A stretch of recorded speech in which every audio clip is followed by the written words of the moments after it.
Hi everyone, welcome to pirate champs. आज हम आपको मिलवाएंगे कबड्डी के एक लेजेंड से जिन्होंने अपने जीवन में 22 गोल्ड मेडल जीते हैं और ये नेशनल स्टाइल और सर्कल स्टाइल दोनों ही फॉर्मेट्स में एक चैंपियन प्लेयर रहे हैं और बेस्ट रेडर भी रहे हैं। इनकी अचीवमेंट्स के लिए भारत सरकार ने इन्हें 1999 में अर्जुना अवार्ड से भी नवाजा है। तो आइए मिलते हैं और जानते हैं बलविंदर सिंह जी की कहानी। बलविंदर जी, हमारे साथ जुड़ने के लिए थैंक यू। बहुत अच्छा लग रहा है आपसे जुड़ के। आपके बारे में बहुत कुछ सुना है हमने। कैसे हैं आप? हम बहुत बढ़िया है। आप कैसे हैं? बढ़िया सर, बढ़िया। आपके जीवन की शुरुआत कैसे हुई? अपने बचपन के बारे में कुछ बताइए। कहाँ पैदा हुए, आपकी फैमिली के बारे में। हम पंजाब के डिस्ट्रिक्ट कपूरथला में विलेज टांडी और डिस्ट्रिक्ट कपूरथला में पैदा हुए। 1956 को 1955 को हम बॉर्न हुए और हमारा जो बचपन था वो हमारा गांव में भी हम रहते थे। जी। हमारे घर वाले सारे घर में रहते थे। तो हमारा फादर आर्मी में जॉब करते थे। उसके बाद वो रिटायरमेंट आ गए तो हम वो खेती बाड़ी करने लगे। तो हम भी उनका हाथ खेती बाड़ी से बटाने लगे। तो हमारा जो हम जो गांव में थे और प्राइमरी स्कूल में खेलने में शुरू किया, प्राइमरी में, फिर मिडिल में, फिर हाई में। तो गांव में रहकर ही हमने ये जो गेम को अपनाया। तो हमें पता लगा है कि आपने 4 साल की उम्र से ही कबड्डी की तरफ गेम खेलनी शुरू हुई। ये कैसे शुरुआत हुई? मतलब कबड्डी की तरफ, कबड्डी को ही क्यों चुना आपने? उस पे कैसे रुचि आपकी उस तरफ कैसे डेवलप हुई? अभी गांव में कोई और फैसिलिटी तो होती नहीं है जी। तो गांव में जो खेल के मैदान होते हैं थोड़े बहुत मिलते हैं, लेकिन आप गर्मियों और सर्दियों में हमारे खेतों में जो थोड़े में लोग होते हैं, गांव में रहते हैं और मिलकर ये खेलते हैं। तो ये जो कबड्डी है इसमें कोई खर्चा नहीं आता था। कोई जैसे बाल हॉकी है या कोई और गेम है उसमें थोड़ा पैसा लगता है। तो कबड्डी का एक कच्चा पेन लेना है तो उसमें एक बनान पेन ले लो तो कबड्डी खेलनी शुरू कर दो। तो ये कबड्डी हमने अपनाई। हमारे गांव में गांव की टीम भी थी और गांव की टीम बनने से हम जो हमारे छोटे टूर्नामेंट थे हमारे ब्लॉक के और गांव के वो हम खेलते थे, हम जीत लेते थे। क्योंकि गांव ये कबड्डी की लगन हमें गांव से ही लगी। सर, ये तो शुरुआत की बात। तो फिर यहाँ से आप इंडियन टीम में भी इंडियन टीम के लिए खेले, तो वो जर्नी कैसे रही? कैसे आपको इंडियन टीम में चांस मिला और फिर आपने वो उसके बारे में कुछ बताइए। हमने जो कबड्डी खेला है हमने तो ऐसा खेलते खेलते हम पहला हमने सबसे कप जो जीता है वो तो प्राइमरी में तो मेडल में हमने जीता था डिस्ट्रिक्ट लेवल का। उसके बाद 74 में हमने पहली स्कूल नेशनल इंदौर में जीती थी।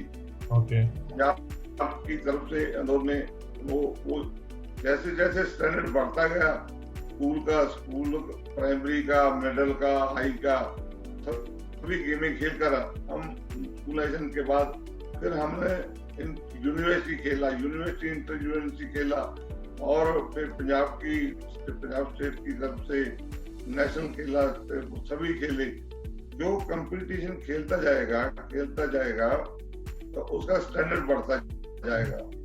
आपके मुताबिक आपकी करियर की हाईलाइट क्या रही है? मतलब कौन सा ऐसा क्षण है जो आपको लगता है कि वो मेरी बेस्ट परफॉर्मेंस थी, या वो एक ऐसा मोमेंट है जो आज तक आपको याद है? तो जब हम उधर खेले इस्लामाबाद में रावलपिंडी कर्नल कसाबी स्टेडियम में, तो हम वो आखिरी फाइनल मैच में पाकिस्तान को हमें याद है, ये इन्होंने इसीलिए हमें लेकर गए थे कि भारत हारेगा नहीं, ये बलविंदर पिटा जाएगा। तो हम वो पहले जीत रहे थे, हम 2 रह गए थे। तो वो 2 रहने थे, हम रेड गए उधर, उनके रेड डाला हमने तो हम उसके 4-5 प्लेयर उनके ले आए, तो वो तो 5-7 पॉइंट में हमें जीत रहे थे उस टाइम। तो हमने उस हार को जीत में बदल दिया। तो इन लोगों ने सोचा कि हमने उनके देश में, पाकिस्तान के देश में, उनके घर में जाकर उसको पीट कर आए हैं। गेम में एक और पहलू होता है, आपने गेम के बारे में हमें बहुत कुछ बताया, एक फैंस भी उतने ही इंपॉर्टेंट होते हैं। कोई ऐसी स्पेशल फैन की कोई कहानी जो आपको आज भी याद है, या कोई फैन मोमेंट जो आपको ऐसा लगता है यार? देखो, फैन तो हमारे दुनिया भर में है, दुनिया भर में है हमारे फैन। तो इंग्लैंड में हम खेलने गए थे सर्कल स्टाइल में, तो उधर हम एक लेस्टर शहर में गए। तो लेस्टर शहर में एक मेरे दोस्त का, वो हमारा अभी दोस्त बन गया, पैरासिन रंधावा। तो उसके 2 दिन पहले हमने संडे वाले दिन मैच खेले थे डर्बी शहर में। तो दूसरे दिन में हम वहां पर वो पेपर बांटते हैं ना, पेपर बांटने के लिए हमारा दोस्त 100 साल से लंदन से उधर चले गए। उसके जब हम क्लब में गए तो वो देखकर हैरान हो गया भी, ये तो कल उधर डर्बी में 7-7 कबड्डियां डाल रहा था, ये आदमी कैसे हमारे पास आ गया? तो उन्होंने 5-7 गिलास जो बियर के होते हैं ना, बियर होती है, 5-7 गिलास हमारे दोनों के लिए रख दिए। तो मुड़ के उसके बाद उसने उसको बोला भी, तुम जाओ, इसको हमारे साथ रहने दो। मैंने बोला, मैं कपड़े लेकर नहीं आया, कुछ लेकर नहीं आया, तो मुझे जाने दो, कपड़े लेकर आऊंगा, मैं आ जाऊंगा। वो कहता, हम हैरानगी पैदा होगी कि ये आदमी, इतना बड़ा आदमी, ये इतना कबड्डी पा रहा था, हमारे क्लब में कैसे आ गया, हमारे क्लब में कैसे आ गया? तो उस आदमी ने मुझे जाने नहीं दिया, कहता कपड़े भी ले दूंगा, सभी कुछ ले दूंगा, इधर ही रहना। आज 82 से लेकर फिर हम कनाडा में भी आए उसके साथ, 82 में टीम लेकर, और 84 में फिर कबड्डी की टीम लेकर कनाडा में आए। तो ये तो कनाडा के आदमी की बात है, इंग्लैंड के आदमी की, पैरासिन रंधावा, जिसने आज तक मुझे दोस्ती पाई हुई है, दोस्ती छोड़ी नहीं है, बस दोस्ती चल रही है। हमारे लड़के के ब्याह पर भी आया था, लड़कियों के ब्याह पर भी कनाडा में आया था, आता जाता रहता। ऐसा उसके मन में शौक लगा कि हम कनाडा में लेकर जाएगा तो उधर जीत कर आएगा। हम आए कनाडा में, तो हम कनाडा के में 3-4 टूर्नामेंट खेले, हमें सभी जीत कर उनको दिए, और उसकी इज्जत और बढ़ गई। पहले ये 2 बार ही आया था, हार कर गया था, अभी 82 और 84 में जीत कर गया है टीम। तो उनका नाम उसके टाउन लिस्ट शहर और इधर इंग्लैंड कनाडा में पैरासिन रंधावा का नाम, जैसे वो सपोर्टर था, प्रमोटर था, तो खेल भी लेता था, कबड्डी थोड़ी खेलता भी था, लेकिन इतनी कबड्डी अच्छी नहीं खेलता था, लेकिन उन्होंने प्रमोट किया कबड्डी को इधर कनाडा, हमें कनाडा ले आने वाला वो ही आदमी था। अच्छा सर, कबड्डी के अलावा आपकी क्या इंटरेस्ट है? जब आप कबड्डी से नहीं जुड़े होते तो क्या करते हैं? म्यूजिक, मूवीज, क्या इंटरेस्ट है आपके कबड्डी के अलावा? कबड्डी के अलावा हमें, जैसे हम अभी तो हमारा एक ही शौक है अपने वॉक, हम वॉकिंग करते हैं, वॉकिंग को प्रेफरेंस ज्यादा देते हैं वॉक को, क्योंकि जब प्लेयर रिटायर हो जाते हैं ना, तो फिर प्रैक्टिस वगैरह कम कर देते हैं, थोड़ा जब बीमारी लग जाती है, बीमारियां बहुत लगती हैं। और हमारा थोड़ा सा ऐसा है, हम साइकिल चला लेते हैं, साइकिल वगैरह, इधर साइकिल रखा हुआ है, तो साइकिल वगैरह गुरुद्वारे में जाते हैं, गुरुद्वारे में चले जाते हैं, डॉक्टर में जाते हैं, कहीं भी साइकिल में चले जाते हैं। गाड़ियों को से 4 खड़ी है हमारी, 4 बच्चे। आपको प्यार से फिद्दा बुलाते हैं, इसके पीछे की क्या कहानी है?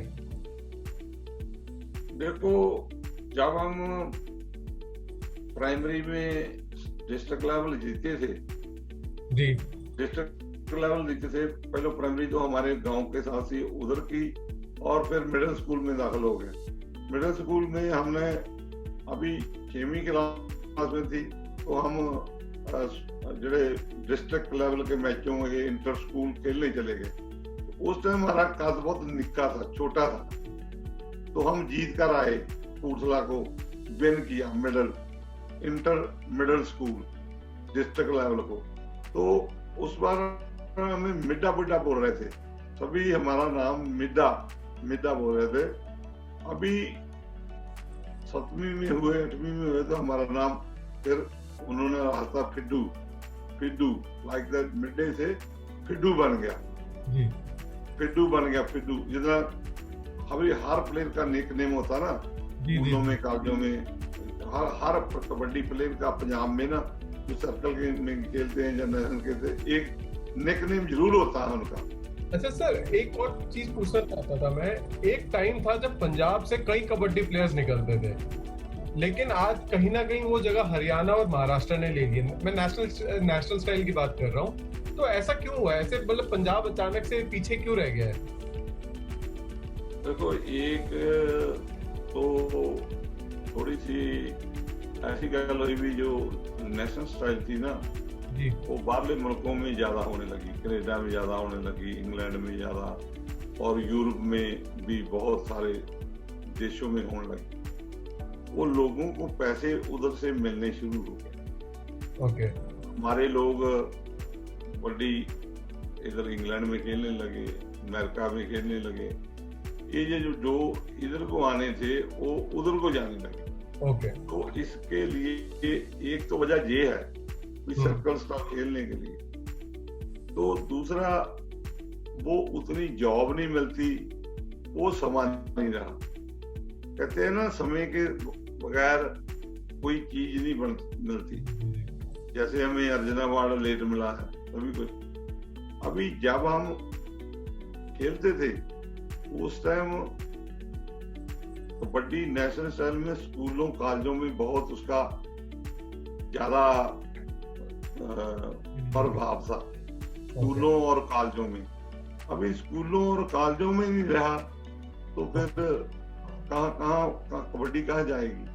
ये स्कूलों में खेली जाएगी, फिर कॉलेजों में खेली जाएगी। जैसे मैंने मैंने कॉलेज खेला, स्कूल खेला, इंटर कॉलेज खेला।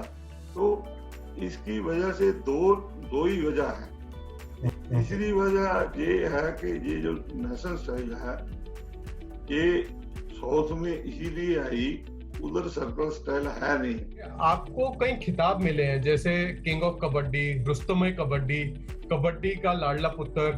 तो ये सब जब खिताब आपको मिले और लोग आपको इन नामों से बुलाते हैं तो कैसा लगता है, और इसके पीछे की क्या मेहनत रही है? ऐसे भी जो आपने पूछा है सवाल, इसका जवाब तो ये स्पष्ट ही है कि जब कोई काम करता है उसके पीछे कुछ ना कुछ होता है। जी जी जी। भाई, ये जो मैं काम करूंगा तो मुझे ये मिलेगा, ये जो मैं काम करूंगा तो मुझे वही मिलेगा। और हमने जो भी काम किया वो पूरे लगन से किया, पूरी मेहनत से किया है, तो उसके लिए मुझके उसका अवजाना ये मिला। तो मेहनत करने के अवजाना तो मिलेगा ही।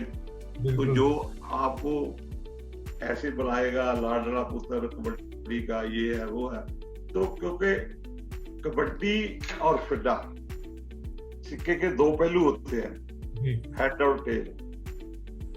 तो कबड्डी और फिड्डा एक कबड्डी के सिक्के के जो जैसे दो पहलू होते हैं, जो कबड्डी और फिड्डा दो जुड़े हुए नेम है, एक फिड्डा एक कबड्डी। तो इसको अलग नहीं कर सकता कोई भी, क्योंकि जब अलग करना था कोई अलग कर नहीं सका इनको। इसलिए ये जो कोई भी ना लेके मुझे पुकार ले, मैं उसको वेलकम करता हूँ। कोई भी ना, फिड्डू भी ले ले, मिड्डा भी ले ले, वो भी कबड्डी से आया है। मिड्डा भी कबड्डी से आया, फिड्डा भी कबड्डी से आया, फिड्डू भी कबड्डी से आया, लाडला सपूत भी कबड्डी से आया है, बहादुर भी आया है, कोई भी आया है, कोई भी नेम आपको मिल रहा है वो कबड्डी है, कबड्डी से मिला है, कोई और से कोई चीज नहीं है। तो हमने वो कर किया है तो हमें मिल गया। तो परमात्मा उन सभी लोगों को मेरी तरफ से शुभकामनाएं हैं जो किसी भी नाम से पुकारे हमें। मैं कोई भी ये नहीं कहता भी फिड्डा नाम ले लिया तो वो बड्डा हो गया, लेकिन फिड्डू अभी तो मिड्डा भी था ना, मिड्डा भी तो फिड्डू ही था ना, मिड्डा था या शेमी में था, मिड्डा था तो मिड्डे को तो पता तो नहीं था ना कि मैं फिड्डू भी बनना है। अच्छा सर, हम ना एक गेम खेलते हैं, छोटी सी गेम है, कबड्डी क्विक रेड। सो कुछ सवाल है, उनका जल्दी से बस जितना क्विकली आप आंसर दे सकते हैं। तो शुरू करते हैं। अगर आप कबड्डी प्लेयर नहीं होते तो आप क्या कर रहे होते? सड़कों में घूमते।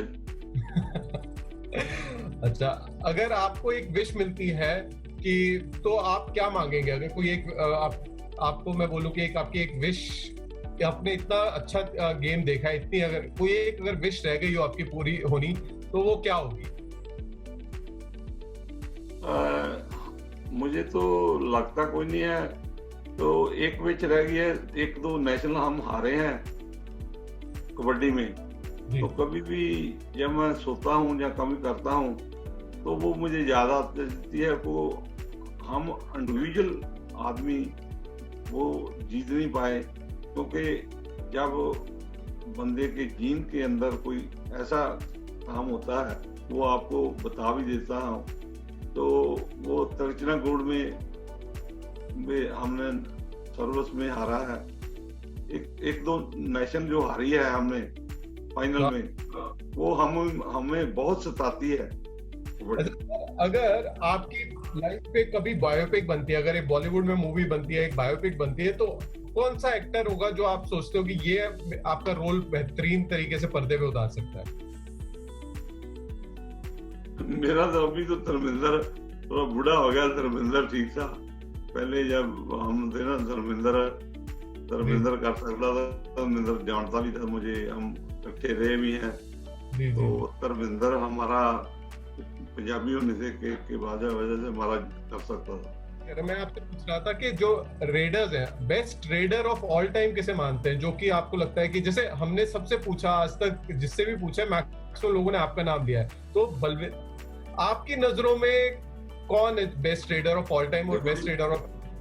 नहीं, मैं आपको ये बोलता हूँ भी हमारे साथ में सर उसमें एक प्लेयर था हरदीप सिंह अर्जुना वाटिया, तो उसने अर्जुना अवार्ड लिया है 90 में बीजिंग में, वो कप्तानी की है उसने। तो हरदीप एक ऐसा रेडर था हमारे के बाद, वो सर्विस को जिताने वाला आदमी वो था। सर आज के जो करंट प्लेयर्स हैं, आज के जो करंट प्लेयर्स हैं, उनमें बेस्ट रेडर किसे मानते हैं जो आजकल खेल रहे हैं? मैं एक बुल्स का मुंडा पवन है, पवन बुल्स का वो देखा। अच्छा, एक प्लेयर इधर जयपुर का भी था, जयपुर का भी अच्छा था, एक पवन है। ऐसे भी मतलब मैं तो एक पिछले साल ही देखी हो जी प्रो कबड्डी को, तो उसको पवन को देखा, पवन अच्छा है। अच्छा sir, best defender of all time और best defender of current generation? देखो जी, बेस्ट डिफेंडर तो मैं तो नप्पा दसा, वो नप्पा अच्छा था, उन्होंने हमें एक बार बॉम्बे में जीता है। नप्पा खेला का वो भी अर्जुना अवार्ड है नप्पा। रमेश उसका उधर वो भी अच्छा है, वो भी अर्जुना अवार्डी है रीडर था। तो हमारे साथ का एक राजा रत्नम है। हाँ जी, राजा रत्नम है, वो है अपने उधर का, अपने तमिलनाडु का। हाँ जी, तो उसको अर्जुना अवार्ड मिला है। तो सर करंट जनरेशन में जो आजकल खेल रहे हैं उनमें बेस्ट डिफेंडर किसे देखते हैं आप? बेस्ट डिफेंडर देखो, एक रेलवे में है कोई लड़का, उसका नाम मुझे मालूम नहीं है, तो कवर खेलता है। ओके, तो वो अच्छा प्लेयर है। अच्छा सर, आप एक चैंपियन प्लेयर रहे हैं, एक लेजेंड प्लेयर रहे हैं, तो आजकल के यंग प्लेयर्स को जाने से पहले आपको एक मैसेज देना चाहेंगे कि वो भी आगे चल के एक चैंपियन प्लेयर बन पाए? बस मैं तो यही कहना चाहता हूँ सभी प्लेयर को, जो भी प्लेयर खेल रहे हैं, वे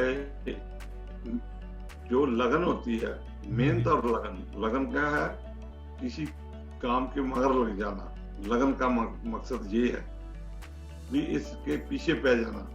वो जो लगन होती है, मेहनत होती है, वो किसी न किसी दिन रंग ले आती है जी। तो मैं उनको यही कहता है भी आप लगन से मेहनत करो, लगन से मेहनत करके और अच्छा खाओ, अच्छा पियो, गलत मेडिसिन वगैरह, गलत चीजें या गलत एहो जे कोई स्टेरॉइड वगैरह जहाँ चीजें लेनी या कुछ करना, वो बिल्कुल नहीं लेना। आप अपना सिर्फ यही रखना कि मैं ये जो काम कर रहा हूँ, एक दिन मैं इंडिया में खेलना है, एक दिन मैं अवार्ड लेना है। कोई मन बना लो, लगन लगा लो, तो कोई भी चीज नहीं है जो आपको ना मिले। जब आप मेहनत करते हैं, लगन लगाते हैं, मेहनत करते हैं और ये ना सोचो भी हमें मिलेगा नहीं, मिलेगा जरूर, थोड़ा टाइम जरूर लगेगा, लेकिन उसके पीछे पड़ना पड़ेगा। कोई भी काम करना है तो लगन और मेहनत से करना पड़ेगा। तो उन बच्चों को सिर्फ बाकी जो वो गलत चीजें करनी या गलत कंपनी करनी या ऐसे लोगों से दूर रहना चाहिए, और जो लोग आपके साथ अपना साथ देते हैं, आपके साथ मेहनत करते हैं और अच्छे तरीके से रहते हैं, उनके साथ रहना है और माड़ी कंपनी नहीं करनी। यही मेरा सभी को मैं देता हूँ। आपका थैंक यू कहना चाहता हूँ कि आपने हमारे लिए टाइम निकाला। बहुत अच्छा लगा आपसे बात करके, एक चैंपियन, एक लेजेंडरी प्लेयर के साथ इस तरह मतलब आप बैठे और आपने हमारे लिए वक्त निकाला। Thank you sir, thank you आप हमारे साथ जुड़ने के लिए। आपका भी बहुत थैंक यू, बहुत धन्यवाद, आपने हमारा। ये थी बलविंदर जी की कहानी। अगले हफ्ते मिलेंगे एक और चैंपियन की कहानी के साथ। तब तक के लिए पायरेट्स के और भी खूबसूरत वीडियो देखने के लिए हमारे YouTube चैनल को सब्सक्राइब करना ना भूलिए। Stay safe, take care and keep reading.